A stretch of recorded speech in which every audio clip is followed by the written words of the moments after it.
Hi everybody, welcome back to the channel. I'm reviewing this Ryobi 1 Plus 22-inch 18-volt hedge trimmer with the 3/4 inch cut capacity.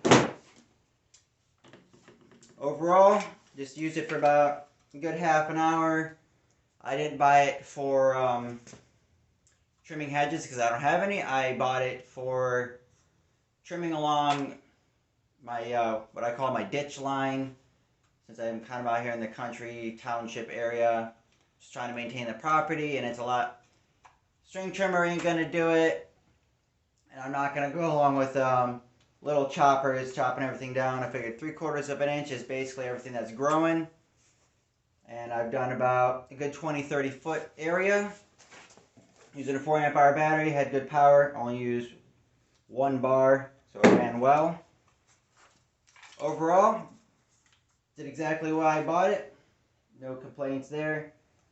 There was other options, and I'm like, well, I already have bunches of Ryobi stuff at this point, so I would buy again for the purpose that I bought it for.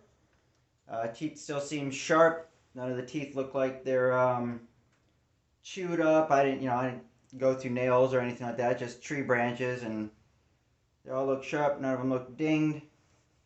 Worked good. Obviously, I didn't put the edge sweep guard on. It slides along the top here. I had no need for it. Came with this really nice safety shield, so you don't cut. So other people don't get. Fits nice. Overall, I'd buy it again if and when that time comes. So I just want to give a quick review. I did buy tool only since I have batteries. So hopefully that helps somebody out. I've got a time lapse to follow.